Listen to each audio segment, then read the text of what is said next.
When I think about how I actually achieved to become a car designer, it was a lot through me talking to real car designers.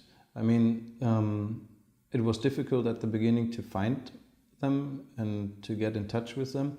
But in the end of the day, I had the chance to talk to people in the car industry. A design manager from Porsche was happy to help me out. Even if I was a bachelor student in product design, he helped me. I could send him stuff and he could give me feedback on what I did. And I think that was, for me, the most important part. To get in touch with car designers out of the car industry gave me the chance to push my skills. And when I then got into internships and learned from the people there, I think that's the strongest part, and that's super necessary to get actually your skills ready and in the car industry.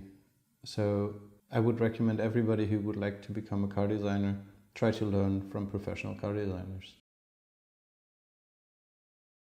When you look at schools like the Royal College of Art or Pforzheim, they're doing the same thing. They invite like professional designers to give the students projects, to give them feedback.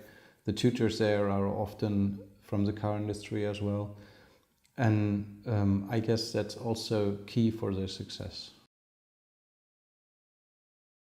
First of all, make sure that your skills are ready, and then get in touch with the people. Try to understand how you can be valuable for them. Your job as a designer is going to be to enable the company to sell more cars. That's what, in the end, it's going to be about. You're going to be the one who's making the awesome design, which makes the whole car so desirable that people are gonna buy it.